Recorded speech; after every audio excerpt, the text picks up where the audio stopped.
everybody, we're going to talk about cell division. Part of cell division is the section that we've talked about in the cell cycle that is called mitosis. But in order to understand mitosis, we need some vocab words. So here's the first vocab word, chromosome. A chromosome looks like this. It looks like an X. It's got two halves to it. A chromatid would be half of a chromosome. And then that middle pom-pom, the middle section there, is called a centromere. That is going to be important when the chromosomes start to move around in the cell. Alright, so to remind you, this is the diagram of the cell cycle, and just wanted to talk about the beginning here. So interphase, which is right here, I, takes up most of the cell cycle. Remember, the cell cycle is the life of a cell. And the part that we're going to talk about today is right here, mitosis. So mitosis has 4 parts to it. That's what PMAT stands for. So we're going to start with P for prophase, M for metaphase, A for anaphase, and T for telophase. And I'm going to show you what that looks like in the cell, what the chromosomes are doing. And then this part right here where it says C, that is cytokinesis, where the actual cell divides and splits into 2.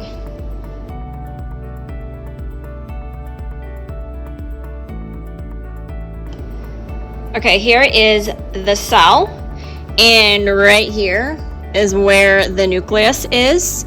So the chromosomes actually in the nucleus at this point are kind of like loosey-goosey, like noodles. They are not condensed. You cannot see chromosomes.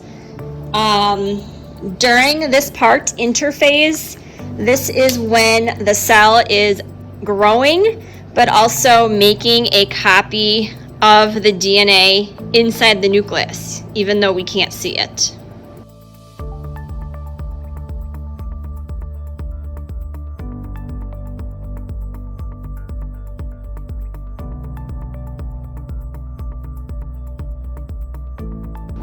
In prophase, P, the centrioles appear. Those chromosomes that were loosey-goosey start to condense, and you can see the chromosomes. And the nuclear membrane in the nucleus starts to disappear. So you can see I am erasing part of the nucleus. It's starting to kind of like disintegrate, and this is going to make sense in a second why the nucleus has to disappear.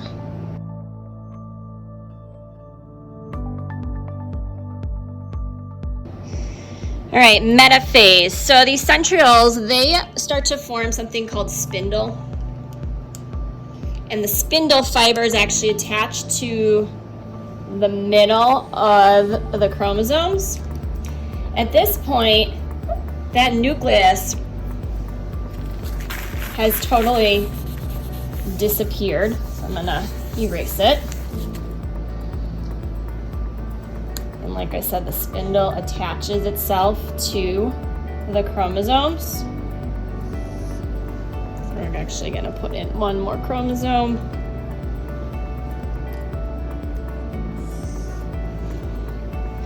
And this is what metaphase looks like. So those chromosomes are lining up in the middle.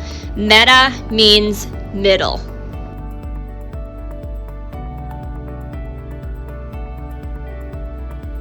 In the next step, called anaphase, the chromosomes move away. Ana, away. They both start with A. So these chromosomes are going to get pulled towards those centrioles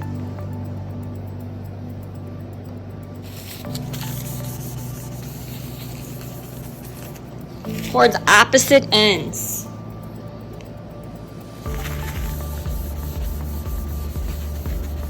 It's at the end of anaphase. Your chromosomes have moved to opposite ends of the cell.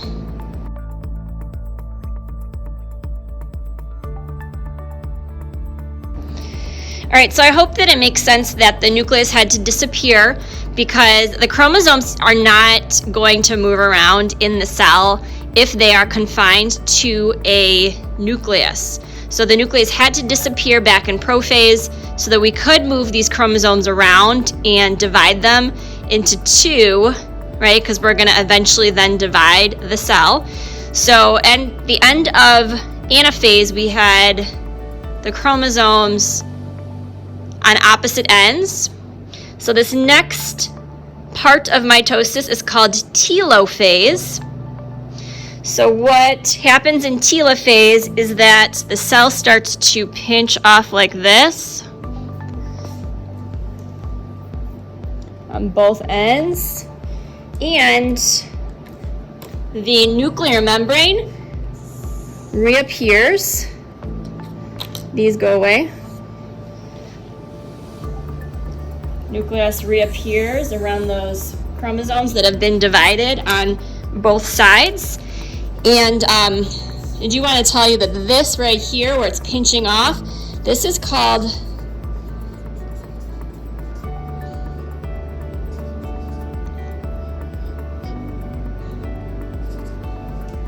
cleavage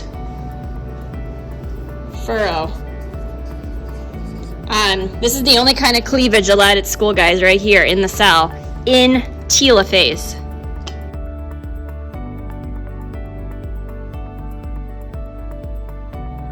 All right, so the last part of cell division, the C, is called cytokinesis.